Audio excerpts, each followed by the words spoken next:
इस वक्त आ रही है। बॉम्बे हाई कोर्ट ने सांसद नवनीत राणा को फटकार लगाते हुए उनकी याचिका को खारिज कर दिया है। बॉम्बे हाई कोर्ट ने याचिका खारिज कर दी। सार्वजनिक जगह पर हनुमान चालीसा पढ़ने पर भी डांट लगाई है और एफआईआर रद्द करने की जो याचिका सांसद नवनीत राणा ने लगाई थी वो याचिका भी खारिज कर दी है, ये कहते हुए कि आपके पास शक्ति है तो जिम्मेदारी भी है और उस शक्ति, उस पावर का आप गलत इस्तेमाल नहीं करेंगे। मुंबई हाईकोर्ट ने नवनीत राणा को डांट लगाई है। विद्या, अब हमारी संवाददाता के पास सीधे मुंबई लिए चलते हैं। विद्या, क्या क्या कहा है अदालत में, बॉम्बे हाईकोर्ट ने?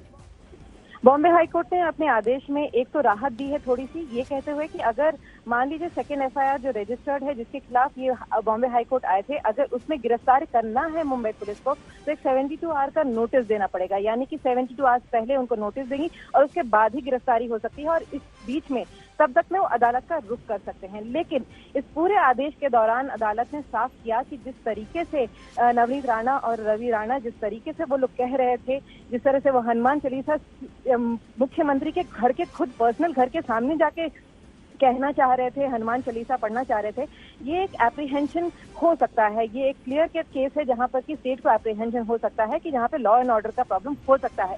तो एज ए पब्लिक रिप्रेजेंटेटिव इन लोगों को रिस्पॉन्सिबिलिटी है, जहां पर दायित्व है, उन्होंने ये निभाना चाहिए था और इस तरह की बातें नहीं करनी चाहिए थी। इस तरह का रुख बॉम्बे हाईकोर्ट ने सामने रखा है। इसके बाद ये जो दूसरी एफआईआर की बात आप कर रही हैं विद्या, जिसमें नोटिस देना होगा पहले, उसका क्या मामला है और उसमें भी क्या कोई कार्रवाई अब सांसद नवनीत राणा पर हो सकती है? देखिए, 2 एफआईआर जो रजिस्टर की थी, एक पहला एफआईआर ये था कि जिस तरीके से ये लोग लॉ एंड ऑर्डर का प्रॉब्लम हो रहा था, प्रोवोक कर रहे थे शिव सैनिकों को कि हम आके हनुमान चालीसा पढ़ेंगे, पहला एफआईआर वो था। जब पुलिस गिरफ्तार करने इनको गई थी तब वहां पे इन्होंने बदसलूकी की थी, बदतमीजी की थी पुलिस अधिकारी के साथ और इसकी वजह से ये दूसरा एफआईआर रजिस्टर हुआ था। अब मुंबई पुलिस का कहना है कि जो नवनीत और रवि राणा का कहना था कि कॉज ऑफ एक्शन, यानी कि जो अरेस्ट गिरफ्तारी आप करने गए थे उसी की वजह से ये दूसरा हुआ था ना जी। तो ये पूरा मामला एक ही है, इसमें 2 एफआईआर नहीं हो सकते, ऐसा नवनीत और रवि राणा का कहना था। लेकिन अदालत ने भी माना कि जिस तरीके से अभी फिलहाल ये मामला चल रहा है, इसमें 2 एफआईआर हैं तो ये सही है, इसकी जांच पड़ताल पूरी होनी चाहिए। और यहाँ तक कि अपने आदेश में कहा है कि जो रिस्पॉन्सिबिलिटी है, क्योंकि एक जन प्रतिनिधि की जो रिस्पॉन्सिबिलिटी होती है वो निभाई जानी चाहिए थी, जो इसमें नहीं हुई है। इसका मतलब ये हुआ कि अब नवनीत राणा और उनके पति दोनों को 14 दिन जेल में ही गुजारना होगा, रहना होगा। विद्या, देखिए, वो ये पहला मामला वाले में है जिसमें बेल एप्लीकेशन में अभी हियरिंग बाकी है, तो जो वो मामला है वो अलग है। ये सेकंड मामला है जिसमें क्योंकि उन्होंने पुलिस वाले के साथ हाथापाई की थी, बदतमीजी की थी, उस मामले में उनको ये राहत मिली है। लेकिन जो पहला मामला जिसमें वो जेल के अंदर अभी सजा काट रहे हैं, जहाँ पे वो जेल में है, वो चीज अभी फिलहाल उसकी सुनवाई नहीं हुई है। उसकी सुनवाई 29 तारीख को निचली अदालत जो बांद्रा कोर्ट है वहां पे होगी और तभी निर्णय होगा कि आखिर उनको बेल मिली है या नहीं। अभी फिलहाल उनको जेल में ही रहना है जब तक उस मामले में निर्णय नहीं होता है। विद्या, बॉम्बे हाईकोर्ट अगर ये कहता है कि क्योंकि आप जनप्रतिनिधि हैं, सांसद हैं, आपके पास शक्ति है तो उसका गलत इस्तेमाल आप न करें, इसका मतलब क्या हुआ कि नवनीत राणा और उनके पति रवि राणा मुसीबत में हैं? अब उनकी जो भी याचिका होगी, ये जो फैसला आया है, ये जो निर्णय आया है, इसका उस पर असर होगा?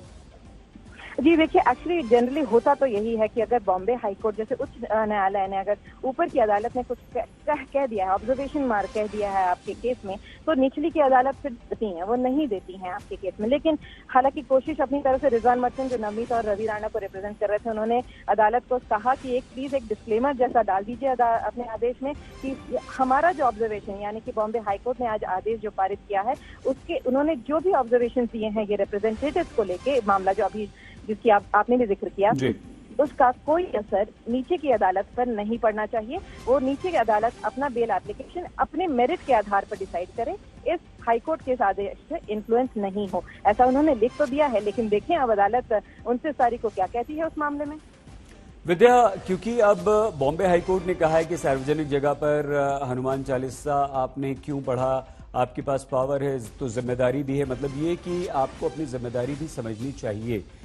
अब इस टिप्पणी का राजनीति और राजनीतिक दल भी अपने अपने हिसाब से इस्तेमाल करेंगे, फायदा उठाएंगे, एक दूसरे पर आरोप प्रत्यारोप लगाएंगे, एक दूसरे को घेर सकते हैं। विद्या, सईद, ये तो हमेशा से होता आया है। आपको अगर याद हो, कुछ दिनों पहले किरीट सोमैया और उनके बेटे को बॉम्बे हाईकोर्ट ने राहत दी थी। उसके बाद पूरी की पूरे शिवसेना से लेकर कई नेता हैं, यहाँ तक कि शिवसेना ने अपने मुखपत्र सामना में उस आदेश की कड़ी निंदा करते हुए कहा था कि बॉम्बे हाईकोर्ट हमारे और जैसे कि अनिल देशमुख हैं, नवाब मलिक हैं, उनको तो कोई राहत नहीं देता, लेकिन सामने बीजेपी के लोगों को राहत देता। इस तरह के रिमार्क किए थे, जिसकी वजह से इनफैक्ट अगर आपको सईद याद हो, एक एसोसिएशन बॉम्बे हाईकोर्ट आई थी कि इन लोगों के ऐसे कमेंट करने की वजह से जुडिशरी पर आक्षेप पड़ता है और इसलिए इनको रोका जाना चाहिए, ऐसा बात कहते हुए वो आए थे। लेकिन जाहिर बात है, ऐसा जब आदेश होती है तो जरूर कोई ना कोई पॉलिटिकल रिएक्शंस तो होते ही हैं और जाहिर बात है वो लोग करेंगे भी। आपको बहुत धन्यवाद विद्या, इस विस्तृत जानकारी के लिए। हमारी संवाददाता विद्या जानकारी दे रही थी। सांसद नवनीत राणा पर जो दूसरी एफआईआर है, जिसमें उन्होंने सरकारी अधिकारी के कामकाज में बाधा डाली थी, उसे निरस्त करने की याचिका बॉम्बे हाईकोर्ट ने खारिज करते हुए उन्हें डांटा भी है कि आप जिम्मेदार व्यक्ति हैं, आपको अपनी जिम्मेदारी समझनी चाहिए।